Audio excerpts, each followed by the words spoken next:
Halo saudara-saudara sekalian, Bapak Ibu guru dan saudara-saudara pemerhati pendidikan.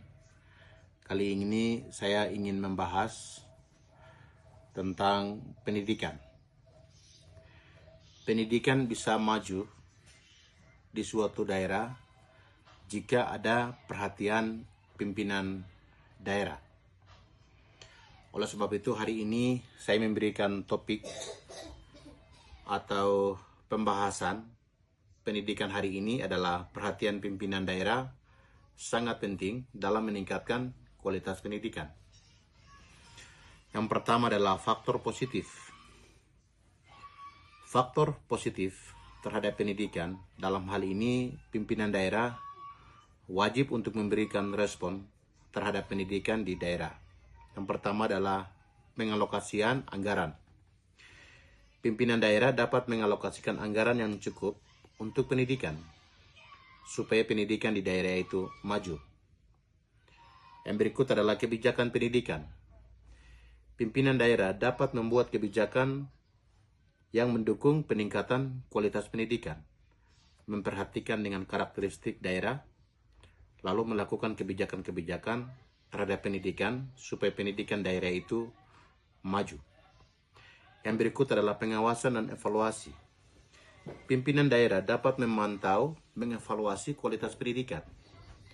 Pimpinan daerah tidak boleh hanya berdiam diri, tetapi dia wajib memantau jalannya pendidikan di daerah itu, supaya pendidikan di daerah itu bisa maju dan bisa melihat kendala-kendala pendidikan yang ada di daerah tersebut melalui evaluasi atau pemantauan.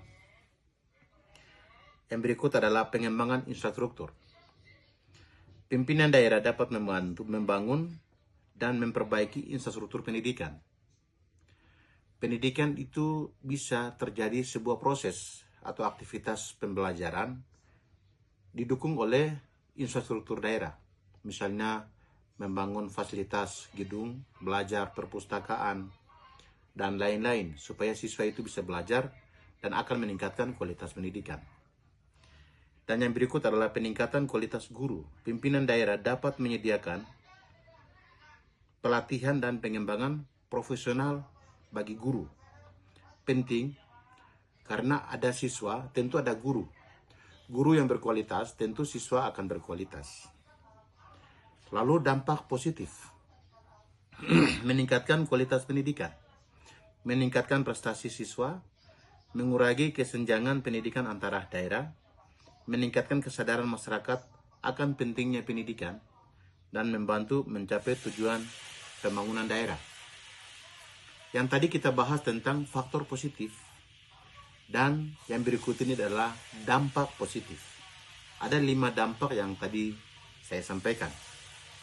Dan berikut adalah contoh atau kebijakan, ya.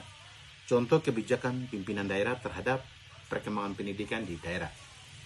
Program beasiswa untuk siswa berprestasi harus memberikan dukungan kepada siswa-siswa yang berprestasi, supaya siswa itu pintar. Dan yang kedua adalah pembangunan sekolah baru dan renovasi sekolah lama.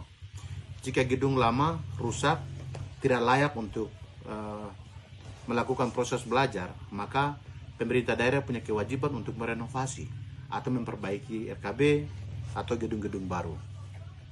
Yang berikut adalah pelatihan guru dan pengembangan kurikulum. Guru harus refresh atau guru harus melatih, melakukan BIMTEK terhadap peningkatan kapasitas. Karena guru-guru ini kan harus di briefing secara khusus dengan melihat perkembangan kurikulum yang selalu berganti, ya, dengan materi-materi yang selalu baru. Oleh karena itu harus dilakukan BIMTEK. Penyediaan fasilitas belajar seperti perpustakaan dan laboratorium, kerjasama dengan institusi pendidikan lain. Ini penting, mendukung supaya sekolah atau suatu daerah itu meningkat dalam kualitas pendidikan. Yang berikut adalah tantangan. Saudara-saudara sekalian, pendidikan itu tidak mudah. Tentu mengatasi tantangan-tantangan yang sangat rumit.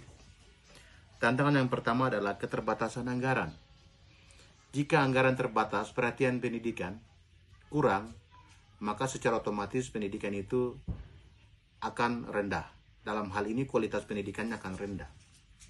Keterbatasan sumber daya manusia, mungkin guru yang kurang, ya, fasilitas lain yang kurang, sehingga mempengaruhi juga untuk peningkatan kualitas pendidikan.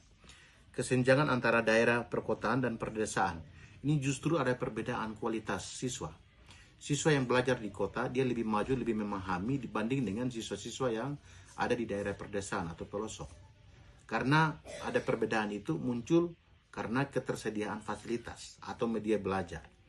Media belajar yang baik adalah media belajar yang menggunakan siswa-siswa yang di kota. Sedangkan yang di pos itu keterbatasan media-media belajar. Yang berikut adalah perubahan kebijakan pendidikan. Solusi jika Bapak Ibu, solusi untuk mengatasi beberapa permasalahan-permasalahan di atas adalah: 1, mengalokasikan anggaran yang efektif. Supaya peningkatan kualitas pendidikan di daerah itu berjalan baik, bisa tingkat, ya, bisa terjadi perubahan jika anggaran yang cukup. Lalu mengembangkan kerjasama dengan pihak swasta.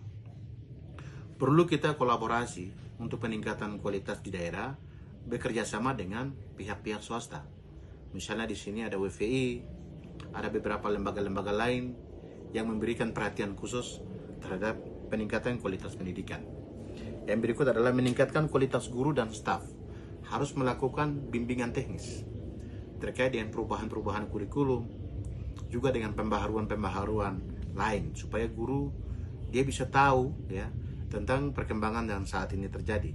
Guru yang ada di perkotaan beda dengan kualitas guru yang ada di daerah perdesaan, sehingga perlu melakukan pelatihan-pelatihan khusus terhadap guru.